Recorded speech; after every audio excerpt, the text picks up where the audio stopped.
क्या? मुकुट पिघलाकर कटार? इसका मतलब है वो स्वयं ही झुक गया। अच्छा है।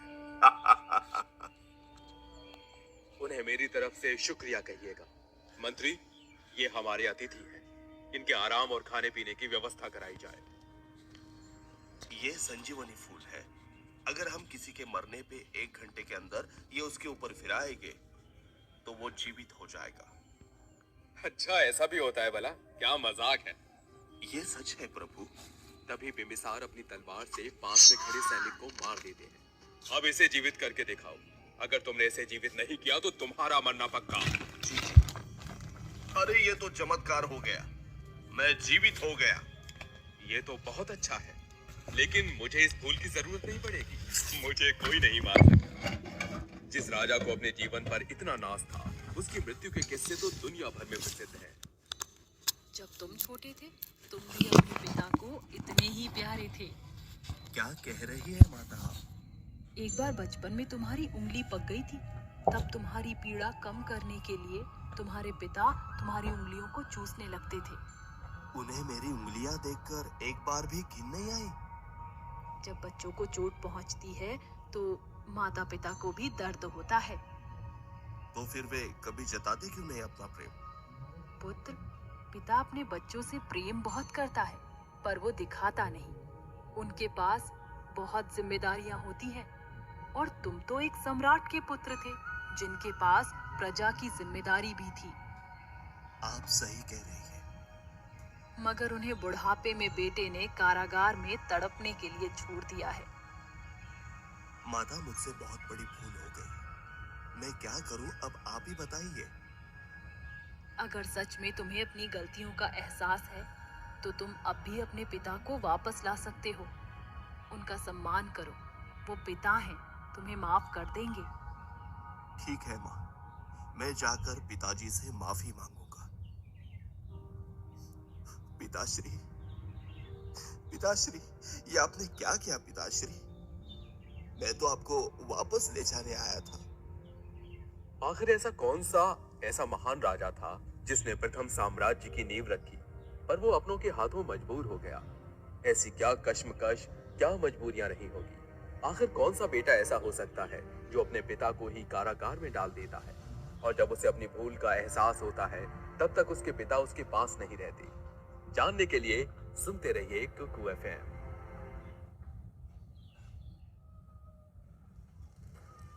महाराज, महल में आग लग गई।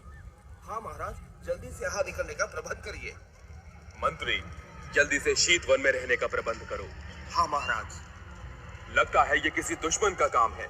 हाँ, सही कह रहे हैं महाराजा, ऐसा भी हो सकता है। सभी को बाहर सुरक्षित निकालो और महल के आसपास सभी जगह अपने सिपाही को तैनात करें। कोई सुराग मिल जाएगा या दुश्मन का कोई दूत। जी महाराज। वेन्सांग के अनुसार राजा बिंबिसार पहले कुशाग्रपुर की गढ़ी में रहता था। वहां स्थानाभाव के कारण पौरजनों के घर एकदम पास पास बने हुए थे। अक्सर किसी न किसी घर में आग लग जाया करती थी। समस्या ये थी कि एक घर में आग लगते ही आस पड़ोस के अन्य घरों में भी आग फैल जाती थी। इससे जन धन की हानि होती थी। अतः राजा ने आदेश प्रसारित किया कि अब जिसके घर में आग लगेगी उसको नगर के बाहर शमशान भूमि में स्थित शीत वन में जाकर रहना पड़ेगा। इस राज्यादेश का उद्देश्य ये था कि वहां के लोग अग्निकांड के प्रति पहले की अपेक्षा अधिक सजग रहें। और हुआ ये कि सबसे पहले आग राजा के घर में ही लगी। बिंबिसार शासन का भार युवराज अजात शत्रु को सौंपकर खुद वन रहने लगा। वैशाली के राजा को इस बात का पता चला कि बिंबिसार कुशाग्रपुर को छोड़कर निर्जन शमशान में आकर रह रहा है, तो उन्होंने आक्रमण करके राजा को पकड़ लाने की योजना बनाई। अरे, हमारा शत्रु राज्य योजना बना रहा है, लेकिन वो ये नहीं जानता इस बार उसका पाला किससे पड़ा है। महाराज, कहिए तो हम उनके प्रदेश पर आक्रमण कर दें। अभी हमारी पहली जिम्मेदारी ये है कि इस स्थान के चारों ओर मजबूत चार दीवारी बनवा दी जाए। जैसे आज्ञा महाराज। फिर क्या था, मगध के मंत्री और पौरजन भी वहां जाकर बस गए, क्योंकि उस नए नगर में सबसे पहले राजा बिंबिसार ने अपना गृह बनाया था। इसलिए उस नए नगर को बिंबिसारपुरी या राजगृह कहा जाने लगा। राजगृह का शाब्दिक अर्थ है राजा का घर। आगे चलकर ये नगर राजगृह नाम से ही प्रसिद्ध हुआ। आज पहाड़ियों से घिरा होने की वजह से गिरिव्रज नगर का विस्तार कर पाना संभव नहीं है। चारों ओर से पहाड़ियों से घिरा होने के कारण वहां बहुत ज्यादा गर्मी भी पड़ती है। महागोविंद को बुलवाया जाए। जी महाराज। महाराज को मेरा प्रणाम। आओ महागोविंद, तुम्हें मैं एक बहुत जरूरी काम सौंप रहा हूं। तुम्हें अपनी काबिलियत से इस नए नगर को बसाना है। जी, जैसे आज्ञा प्रभु। आबादी के बढ़ने के बाद उन पहाड़ियों के बाहर एक नए नगर को बसाना बहुत जरूरी था। राजा बिंबिसार के आदेश पर महागोविंद नामक एक वास्तुकार द्वारा इस नए नगर की योजना बनाई गई। महागोविंद की योजना के अनुसार कुछ ही समय में उस स्थान पर एक अच्छा खासा नगर बस गया। राजगृह नगर सप्तपर्णी गुफा के उत्तर पूर्व में स्थित था। राजगृह बहुत दिनों तक मगध की राजधानी रहा, बाद में पाटलिपुत्र राजधानी बनी। तब स्वाभाविक रूप से राजगृह नगर का महत्व कम हो गया। मौर्य काल में मगध के राजा अशोक ने राजगृह नगर को ब्राह्मणों को दान कर दिया। जब हुएनसांग भारत आया, उस समय राजगृह में 1000 से ज्यादा ब्राह्मणों की एक बस्ती आबाद थी। आपसे प्रेरित होकर आपसे मित्रता बढ़ाने के लिए पड़ोसी राज्यों ने आपके लिए उपहार भेजे हैं। सभी आपसे बहुत खुश है। अगर ऐसी बात है तो बहुत अच्छा है, सभी का स्वागत है। महाराज पंड्या ने मुकुट पिघलाकर आपके लिए कटार बनवाई है, इसे स्वीकार कीजिए। क्या? मुकुट पिघलाकर कटार? इसका मतलब है वो स्वयं ही झुक गया। अच्छा है। उन्हें मेरी तरफ से शुक्रिया कहिएगा। मंत्री, ये हमारे अतिथि हैं। इनके आराम और खाने पीने की व्यवस्था करवाई जाए और उपहार लाए जाएं। ये क्या है? ये संजीवनी फूल है। अगर हम किसी के मरने पे 1 घंटे के अंदर उसके ऊपर फिराएंगे तो वो जीवित हो जाएगा। अच्छा, ऐसा भी होता है भला? क्या मजाक है? ये सच है प्रभु।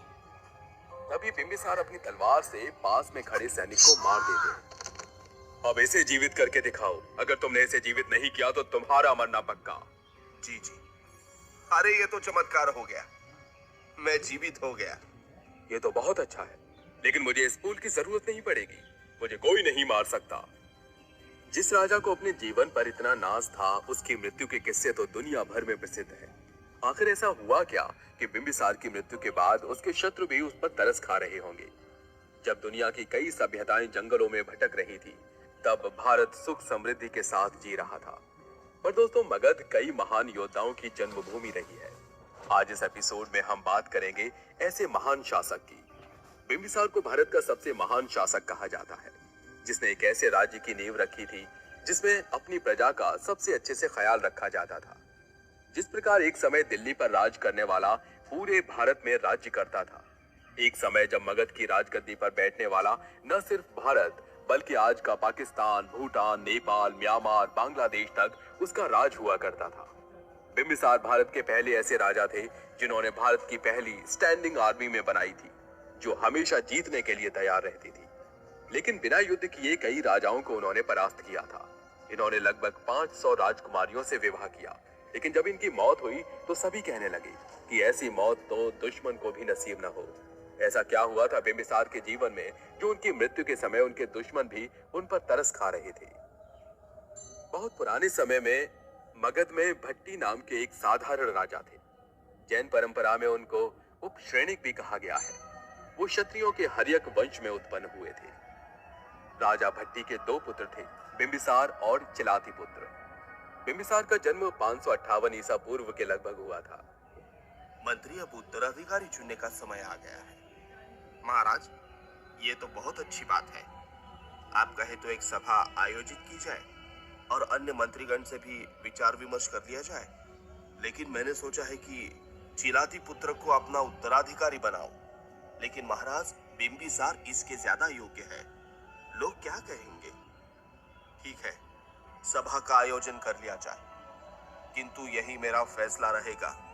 जी महाराज, तो आप कल भरी सभा में इस बात का ऐलान कर दीजिएगा। अब से वैसे भी कोई कुछ सवाल नहीं करेगा।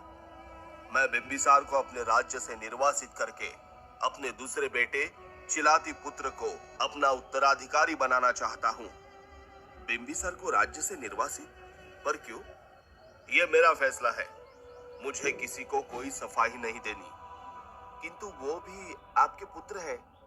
देश निकाला मिलने के बाद बिंबिसार भटकते हुए दक्षिण भारत में स्थित कांचीपुर नगर जा पहुंचा। वहां नंदश्री नामक एक ब्राह्मण कन्या से उसने विवाह किया और फिर वो वहीं उसके साथ सुखपूर्वक रहने लगा। आगे चलकर नंदश्री ने एक पुत्र को जन्म दिया जिसका नाम रखा गया अभय राजकुमार। परंतु ये बाद की बात है। मंत्री जी, पिताश्री तक ये सूचना पहुंचा दी जाए कि वो अपने पद को संभाल ले। क्या हुआ राजन? अभी कुछ समय पहले तो आप राजा बने थे, इतनी जल्दी राज्य त्याग? मैं दत्त मुनि से दीक्षा लेकर संन्यास धारण करूंगा। मुझे संसार से मोह माया नहीं है। जी ठीक है, मैं सभा आयोजित करके महाराज को भी सूचित कर दूंगा। प्रजा को भी इसकी सूचना जल्द ही पहुंचानी होगी। ये क्या कह रहे हो मंत्री? होश में तो हो तुम? क्षमा करें महाराज, जो था मैंने बता दिया। ठीक है, कुछ उपाय निकालना होगा हमें इसका। इधर हुआ ये कि सिंहासन पर बैठने होने के कुछ समय बाद ही अचानक चिलाते पुत्र को राजकाज से मोह माया खत्म हो गई। उसने गिरिव्रज की 5 पहाड़ियों में से एक वैभार गिरी पर जाकर दत्त नामक एक जैन मुनि से दीक्षा ली और जैन सन्यासी बन गया। बिंबिसार को राजधानी गिरिव्रज वापस बुलवाया जाए। परंतु महाराज, आपने खुद बिंबिसार को यहाँ से निकाला था ना? अब आप उसे बुलाएंगे तो लोग क्या कहेंगे? कैसा राजा है, अपने फैसले नहीं ले सकता। लेकिन अब चिलती पुत्र को राजकाज से कोई लेना देना नहीं है। उसने सन्यासी बनना ही चुन लिया है, तो हमारे पास कोई विकल्प नहीं है। जैसे आपकी आज्ञा महाराज। सेनापति, अपने दूत को भेज दो, बिंबिसार को यहाँ आने का न्योता भिजवा दिया जाए। पिताजी, आपने मुझे इस देश से बाहर निकाल दिया, अब आपने वापस बुलवाया है। मैं आपके फैसले के विरुद्ध नहीं हूँ, लेकिन अब आपको मुझसे क्या चाहिए? तुमने तो सुना ही होगा, तुम्हारे भाई ने संन्यास ले लिया है, तो अपने वंश को बढ़ाने के लिए तुम्हारा राजा बनना जरूरी है। आज भी आपको अपना वंश, अपनी नीति यही दिख रही है पिताजी, लेकिन मैं अभी भी बस अपने पिता की आज्ञा का पालन ही कर रहा हूँ। मंत्री, राज्याभिषेक का प्रबंध किया जाए। जी महाराज। मजबूर होकर बिंबिसार को राजधानी गिरिव्रज वापस बुलवाया गया और फिर उसका राज्याभिषेक किया गया। बिंबिसार मात्र 15 वर्ष की अवस्था में मगध के सिंहासन पर बैठ गया। उसने पुराण प्रसिद्ध बारहटृद राजवंश का अंत करके मगध में हर्यक वंश की राजसत्ता स्थापित की। उसने भारत के पहले साम्राज्य की आधारशिला रखी। उसके समय में मगध का विस्तार मात्र पटना और गया जिले तक सीमित था। राज्य हस्तगत करने के बाद उसने देखा कि राजधानी गिरिव्रज में स्थान की कमी है। अतः गिरिव्रज की 5 पहाड़ियों के बाहर उसने राजगृह नामक एक नए नगर का निर्माण कराया। नवनिर्मित राजगृह नगर बिंबिसार की नई राजधानी बनी। गिरिव्रज का प्राकृतिक दुर्ग नवनिर्मित राजगृह नगर के केंद्रीय भाग में स्थित था। अब दोहरी किलेबंदी हो गई। बिंबिसार का शासनकाल बहुत अच्छा रहा। उनके शासनकाल में प्रजा सुखी, उन्नत, खुशहाल और धन धान्य से परिपूर्ण थी। बिंबिसार प्रजा का पूरा ख्याल रखते थे। साथ ही उनके प्रशासन में शामिल कर्मचारियों पर भी उनकी विशेष नजर रहती थी। इस सभा में यह घोषित करता हूँ कि प्रशासनिक कार्यों को आसानी के साथ संचालित करने के लिए मैंने अलग अलग वर्गों में बांट दिया है। मंत्री, तुम दरबार में बैठे सभी लोगों को उन वर्गों के बारे में बता दो और सभी की राय जान लो। जी महाराज। हाँ, तो प्रशासन में जो उच्च अधिकारी होंगे उन्हें राजभट कहा जाएगा। दूसरा, सामान्य प्रशासनिक कार्यों को देखने के लिए संबंधक नियुक्त किया जाएगा। तीसरा, सेना से संबंधित सभी कार्यों की देखरेख सेना नायक में होगी। चौथा, न्यायपालिका से संबंधित कार्य वोहारिक द्वारा किए जाएंगे। पांचवा, राज्य में होने वाले उत्पादन पर लगान वसूलने का काम महामात्र द्वारा किया जाएगा। प्रत्येक कार्य क्षेत्र को अलग अलग श्रेणियों और लोगों में बांट दिया गया है। आप सभी से अनुरोध है कि अगर किसी को अपना पक्ष रखना हो तो रख सकता है। बिंबिसार महाराज की जय। बिंबिसार महाराज की जय। बिंबिसार की प्रशासनिक व्यवस्था में न सिर्फ सेना बल्कि न्यायपालिका बहुत ही न्यायोचित थी। एक छोटे से छोटे व्यक्ति की बात को सुना जाता था और समस्या का समाधान किया जाता था। यही वजह थी कि बिंबिसार के राज में मगध साम्राज्य ने निरंतर विस्तार किया और लोगों का विश्वास भी जीता। बिंबिसार को मगध साम्राज्य का वास्तविक संस्थापक माना जाता है। मुझे किसी से लड़ाई झगड़ा नहीं चाहिए। मैं चाहता हूं कि प्यार से साम्राज्य का विस्तार हो जाए। बिम्बिसार की साम्राज्य विस्तार की रणनीति सबसे अलग थी। बिम्बिसार की रणनीति के अनुसार उनका साम्राज्य विस्तार भी हुआ और किसी से मतभेद भी नहीं हुआ। अर्थात ये कहा जाए कि बिम्बिसार ने प्रेम पूर्वक साम्राज्य विस्तार किया था, तो इसमें कुछ भी गलत नहीं होगा। इतिहास के पन्ने खंगालने पर बिम्बिसार द्वारा साम्राज्य विस्तार की जो नीति सामने आती है, उसके अनुसार मगध के राजा बिम्बिसार ने आसपास के क्षेत्रों में रहने वाले राजा महाराजाओं की राजकुमारियों से शादी की। बदले में उन्हें कुछ क्षेत्र भी मिला और सम्मान भी मिला। इस तरह धीरे धीरे बिम्बिसार द्वारा साम्राज्य का विस्तार किया गया। उसने कौशल के राजा महाकौशल की कन्या एवं प्रसेनजीत की बहन कौशल देवी, कौशला या वासवी के नाम से भी उन्हें जाना जाता है, उनसे विवाह किया। दहेज के रूप में काशी का राज्य प्राप्त हुआ। काशी से बिम्बिसार को प्रतिवर्ष 1 लाख काशार्पण की आय होती थी। इस विवाह के साथ ही कौशल के साथ मगध की शत्रुता भी समाप्त हो गई। इसके बाद विदेह गढ़ प्रमुख की पुत्री वासवी और मद्र देश की राजकुमारी खेमा को भी बिम्बिसार ने अपनी रानी बनाया। विभिन्न राजकुलों के साथ वैवाहिक संबंधों के परिणाम स्वरूप उसको अपार राजनैतिक प्रतिष्ठा सुलभ हुई। इसके कारण भविष्य में पश्चिम और उत्तर की ओर मगध के विस्तार का पथ भी प्रशस्त हो गया। आगे चलकर राजमहिषी चिल्लना ने राजकुमार कुड़िक अजातशत्रु को जन्म दिया, जो बिम्बिसार का उत्तराधिकारी हुआ। बिम्बिसार द्वारा साम्राज्य विस्तार की रणनीति के तहत हर्यक वंश साम्राज्य के विस्तार के लिए राजा बिम्बिसार ने वैवाहिक संबंधों को आधार बनाया। इन्होंने क्रमशः पंजाब की राजकुमारी या फिर ऐसा कहे कि भद्र देश की राजकुमारी क्षेमा, प्रसेनजीत जो कि कौशल के राजा थे, उनकी बहन महाकौशला से विवाह किया और अंत में वैशाली के चेटक की पुत्री जिसका नाम चिल्लना था, उससे विवाह कर लिया और मगध साम्राज्य को विस्तारित किया। एक कुशल कूटनीतिज्ञ और दूरदर्शी शासक होने की वजह से राजा बिम्बिसार ने उस समय के प्रमुख राजवंशों में वैवाहिक संबंध स्थापित किए और हर्यक वंश के साम्राज्य का विस्तार किया। महावग्ग के अनुसार बिम्बिसार ने लगभग 500 राजकुमारियों से विवाह किया था। वैसे तो राजा बिम्बिसार बौद्ध धर्म को मानते थे। बौद्ध धर्म के प्रचार एवं प्रसार में बिम्बिसार ने कोई कमी नहीं रखी, लेकिन बुद्ध कैसे बिम्बिसार से मिले, उनके जीवन में बुद्ध का क्या रोल था, आगे की कहानी सुनने के लिए सुनते रहिए। इधर सिद्धार्थ ने सन्यासी का जीवन अपना ही लिया था और उन्होंने भिक्षा मांगकर अपना जीवन यापन करना शुरू कर दिया। उसके साथ साथ उन्होंने तपस्या करना भी प्रारंभ कर दिया। वो सृष्टि के इस मोह से दूर होकर ज्ञान की खोज में लग गए थे। एक बार वो भिक्षा मांगते मांगते मगध की राजधानी राजगृह पहुंचे। भवती भिक्षाम देहि। राजगृह के सम्राट बिम्बिसार को समाचार दिया गया कि एक महान योगी राजगृह की गलियों में भिक्षा मांग रहा है। उन्होंने स्वयं उनसे मिलने का निर्णय किया। इधर सिद्धार्थ वहीं पास के जंगल में बैठकर भोजन ग्रहण कर रहे थे और मन ही मन सोच रहे थे, क्या ये वही भोजन है जो लोग खाते हैं? इसे कोई कैसे खा सकता है? पर मैं एक सन्यासी हूं, मेरे पास कुछ भी नहीं है, पर यह भोजन लोगों की करुणा का दान है। इसमें एक पवित्रता है, मुझे इसे आस्था से खाना चाहिए। प्रणाम तपस्वी, मैं बिम्बिसार हूँ। मैं राजा गृह का राजा हूँ। क्या मैं तुमसे कुछ पूछ सकता हूँ? क्या पूछना चाहते हो? तुम्हारी कद काठी देखकर लगता है कि तुम किसी राज परिवार से संबंधित हो। तो मुझे बताओ, तुम कौन हो और कहां से आए हो? मेरा नाम सिद्धार्थ है और मैं कपिल वस्तु के राजा शुद्धोधन का पुत्र हूँ। तुमने संन्यास क्यों ग्रहण किया है? तुम्हारा लक्ष्य क्या है? किसी प्रकार के दुख ने तुम्हें इसके लिए मजबूर किया है? महाराज, मुझे कोई दुख नहीं है, बल्कि यह संसार खुद ही चारों तरफ से दुख के घेरे में है। लेकिन ऐसे तो कई सन्यासी हैं जो तपस्या करते हैं, उससे दूसरों का क्या लेना देना। लेकिन ईश्वर करे कि आप जिस मार्ग पर हो उसमें आपको शांति मिले। मेरा लक्ष्य शांति नहीं है और संसार के सभी योगी और सन्यासी का संसार का दुख नहीं मिटा सकते। सिद्धार्थ, तुम चाहते क्या हो? तुम्हारा लक्ष्य क्या है? मेरे पास अभी इन सवालों के उत्तर नहीं है, क्योंकि मैं खुद ही कुछ सवाल लेकर के उत्तर की खोज में निकला हूं।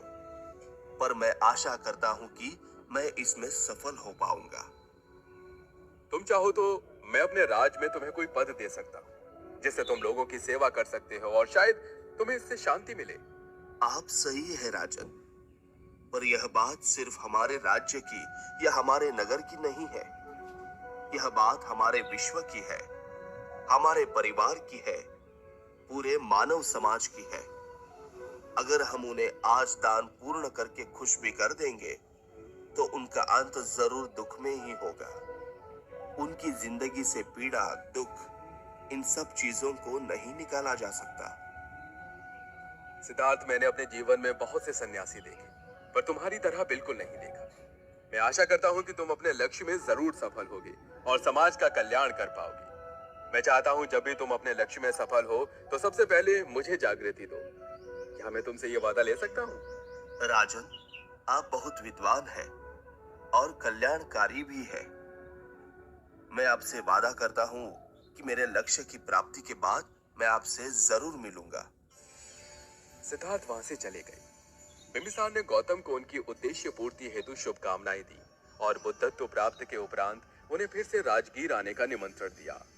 देवदिक जटिल के परिवर्तन के बाद बुद्ध ने राजगीर में पदार्पण करके अपना वचन पूरा किया। बुद्ध और उनके अनुयायी राजकीय अतिथियों की भांति राजगीर आए।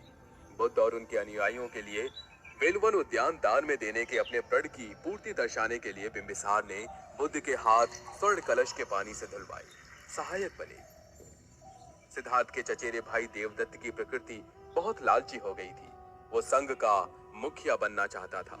वो चाहता था कि वो बुद्ध की जगह लेकर खुद संघ का कार्यभार संभाले। एक दिन वो बुद्ध से मिलने उनके स्थान पर गया। आदरणीय भ्राता बुद्ध को देवदत्त का प्रणाम। देवदत्त, तुम मेरे भ्राता सही, पर कभी मेरे श्रेष्ठ शिष्य न बन सके।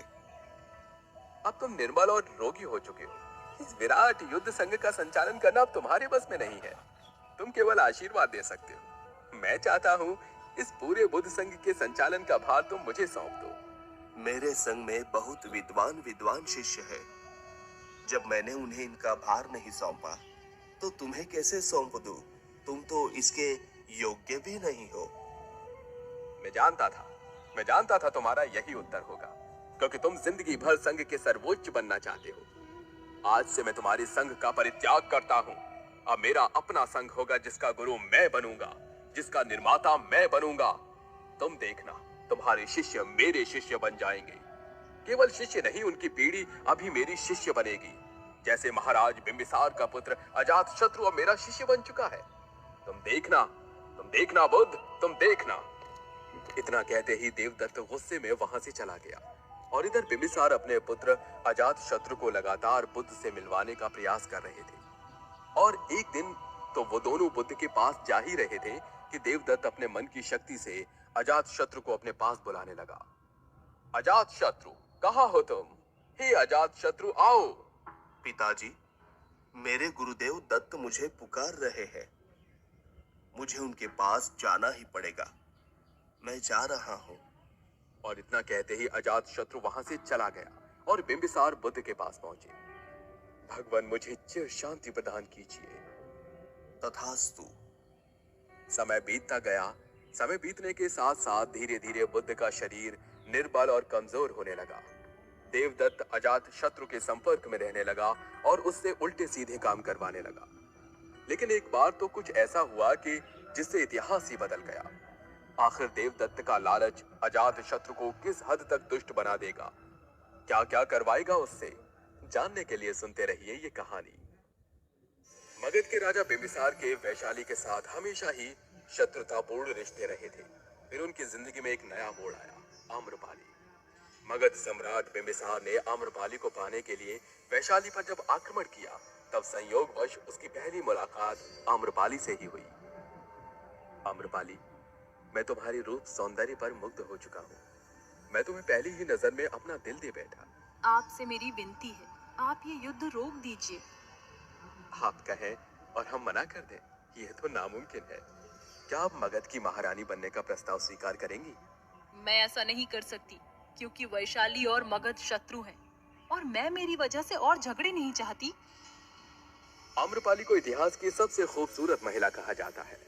आम्रपाली की खूबसूरती की तुलना किसी भी चीज से नहीं की जा सकती है, लेकिन आम्रपाली की खूबसूरती ही उसके दुर्भाग्य की सबसे बड़ी वजह बनी। आम्रपाली को बहुत ही कम उम्र में राज्य के आदेश से वैश्या बनना पड़ा। वो शायद इतिहास की इकलौती ऐसी महिला थी जिसे ऐसी बदनसीबी झेलनी पड़ी।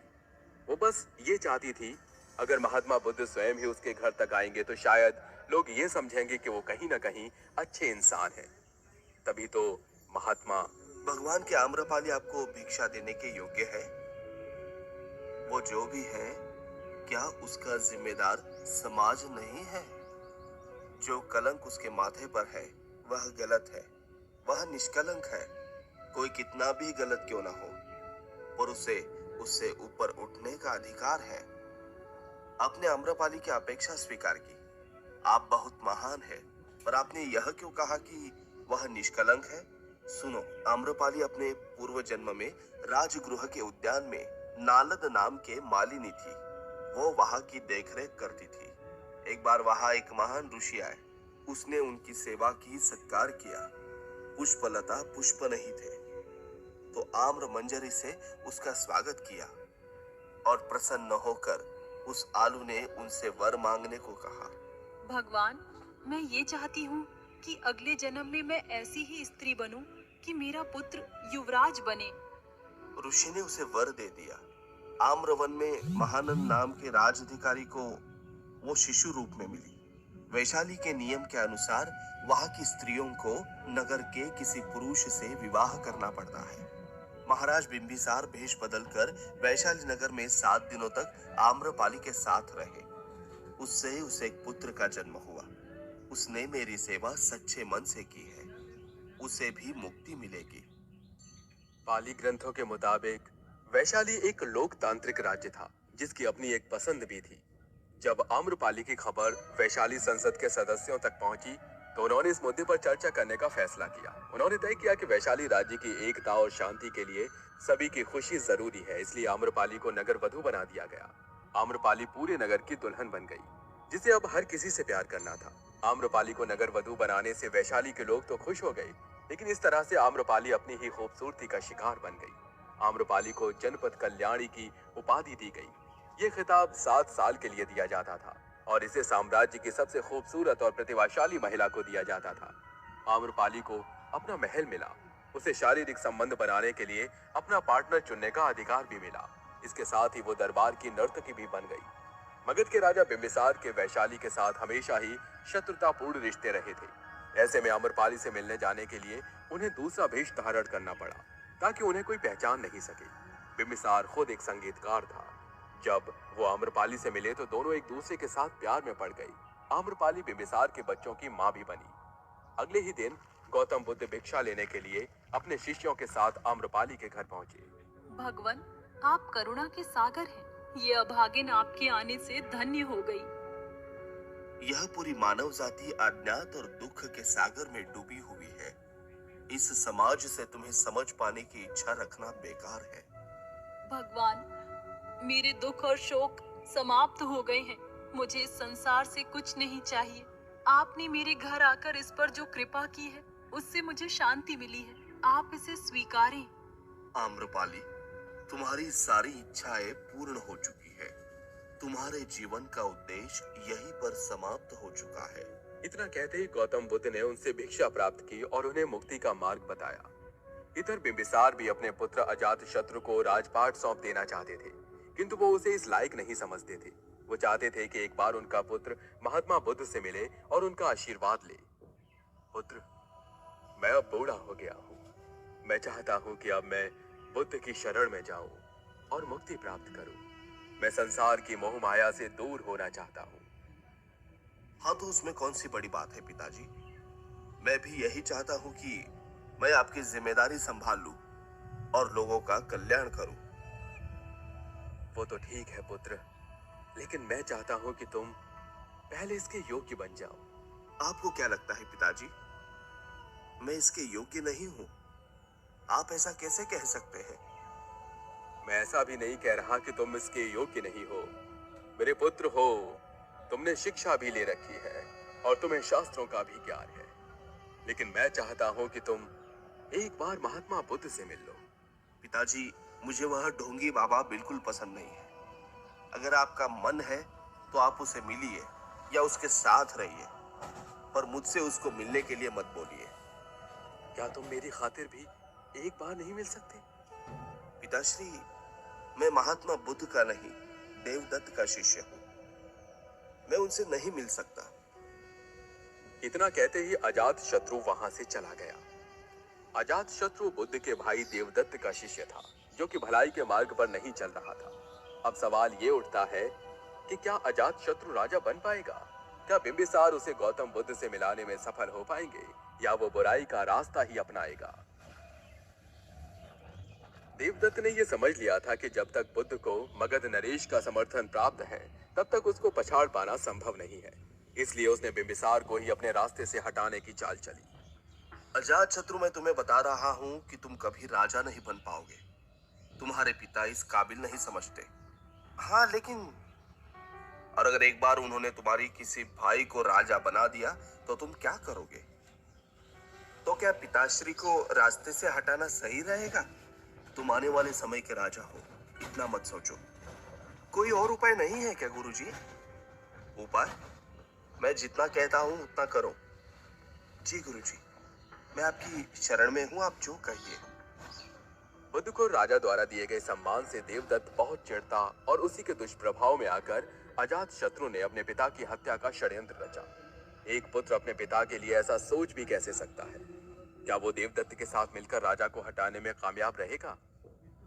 मंत्री, सूचना मिली है कि पुत्र अजात शत्रु को राजपाट से इतना मोह है कि उसने षड्यंत्र रचना शुरू कर दिया है।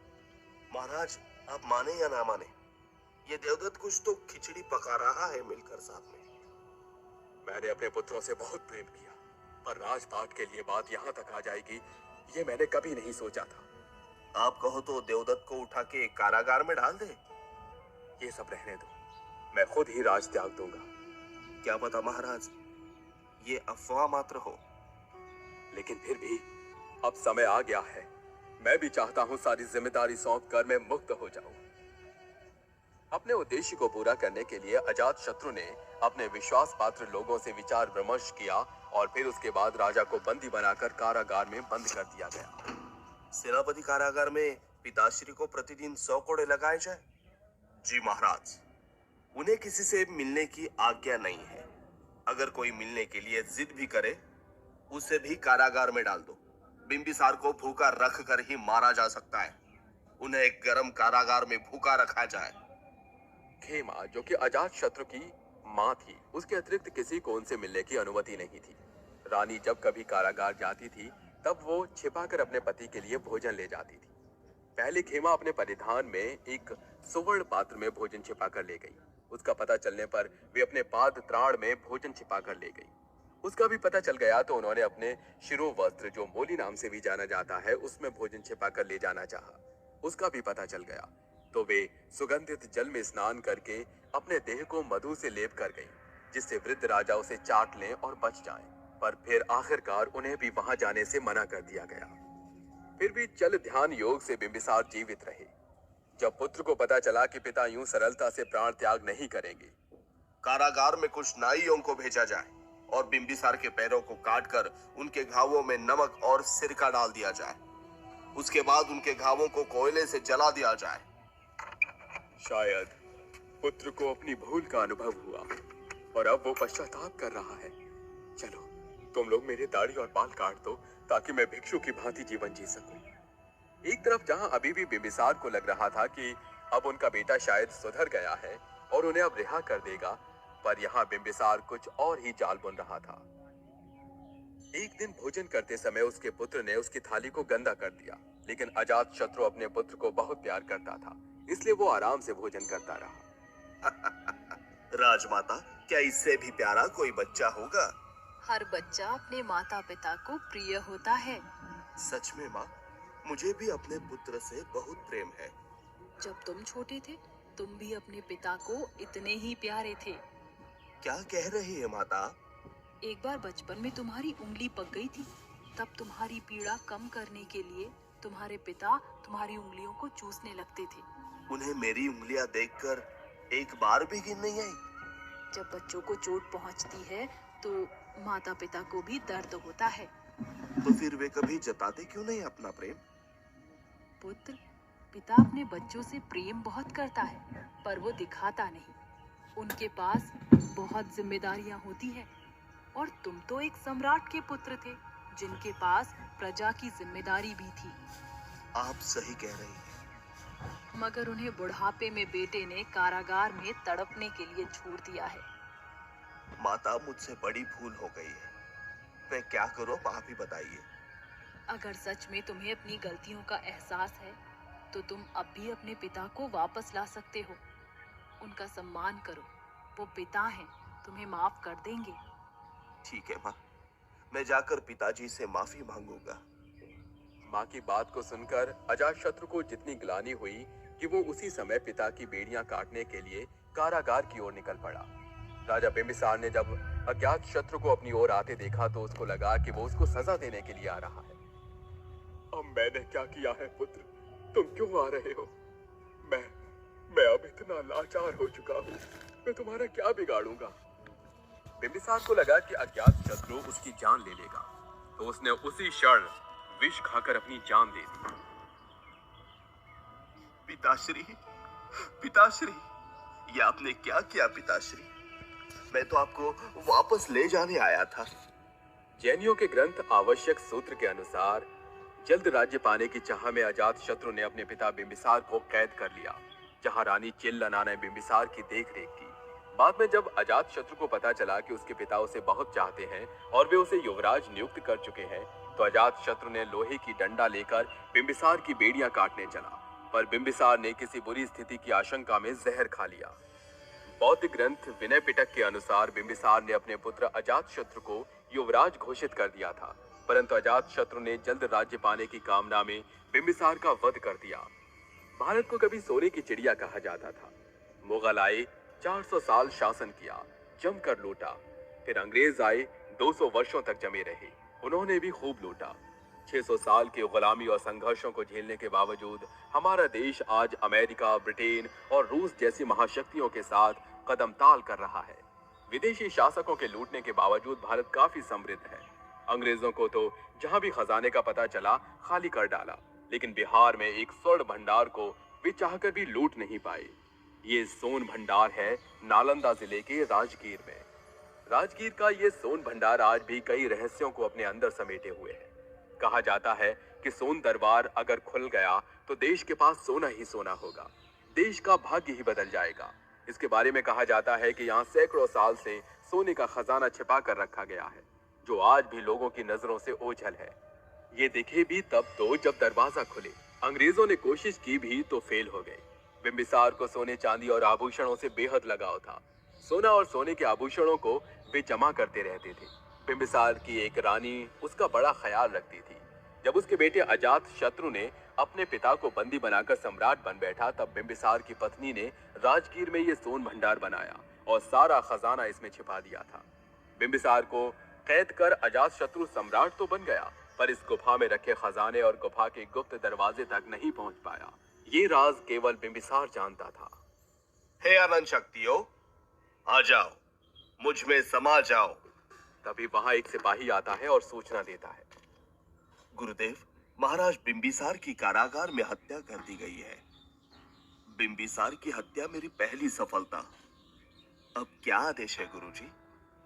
पुत्र, तुम्हारे पिता बिंबिसार बुद्ध के बहुत अधिक संपर्क में आ गए थे, उसकी सेवा करने लगे थे, लेकिन मैं उन्हें अंत में बचाना चाहता था। तब तो तुम कभी राजा नहीं बन पाते।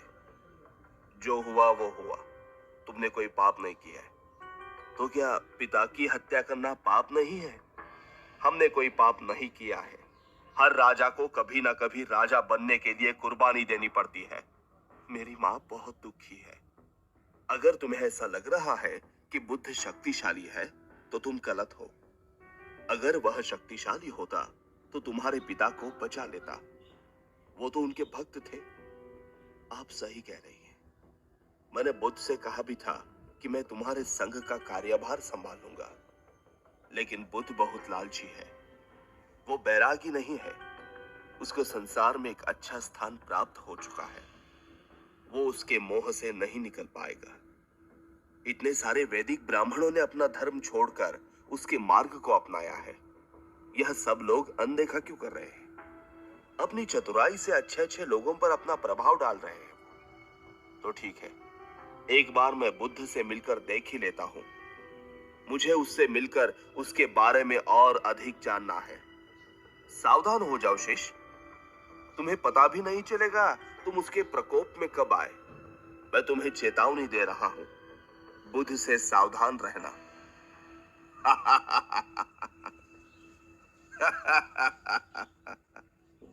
अजातशत्रु उसकी बातें सुनकर जोर जोर से हंसने लगता है।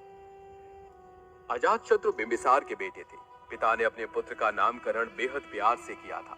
पिता को सपने में भी यह जानकारी नहीं होगी कि उसका नाम वे अजातशत्रु रख रहे हैं, वो एक दिन उनका ही शत्रु होगा। हाँ, मगध के महान राजाओं में से एक अजातशत्रु पर यह आरोप है कि वे पितृहंता थे, यानी अपनी पिता की मृत्यु का कारण थे। हालांकि इसमें दो मत हैं। जैन मत के अनुसार अजातशत्रु ने केवल बिंबिसार को कैद किया था, जहां बिंबिसार ने अपनी हत्या कर ली। बौद्ध मत कहता है कि अजातशत्रु ने पिता की हत्या की थी।